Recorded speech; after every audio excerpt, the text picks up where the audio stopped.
প্রথম টি-20তে আয়ারল্যান্ডের কাছে ধরাশয়ী হওয়ার পর হুঁশ ফিরল পাকিস্তানের। এবার আর অঘটন নয়, ডাবলিনে প্রত্যাশিত জয় তুলে নিয়েছে বাবর আজমরা। দ্বিতীয় টি-20তে আইরিশদের 7 উইকেটে হারিয়ে বড় জয়ে সিরিজ ফিরেছে 1-1 সমতা।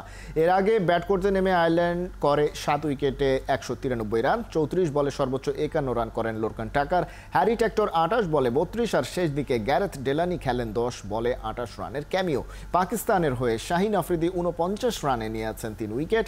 200-র কাছাকাছি লক্ষ্য তাড়ায় প্রথম 2 ওভারে 2 ব্যাটসম্যানকে হারিয়ে আবারও হারের সংখ্যা জাগায় পাকিস্তান। তবে ফখর জামান 78 রান করে আউট হলেও রিজওয়ান 75 করে ছিলেন অপরাজিত।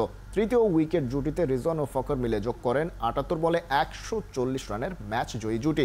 তাই মঙ্গলবার সিরিজের শেষ টি-20 রূপ নিয়েছে অলিখিত। ফাইনালে যে জিতবে সিরিজ নিশ্চিত করবে তারাই।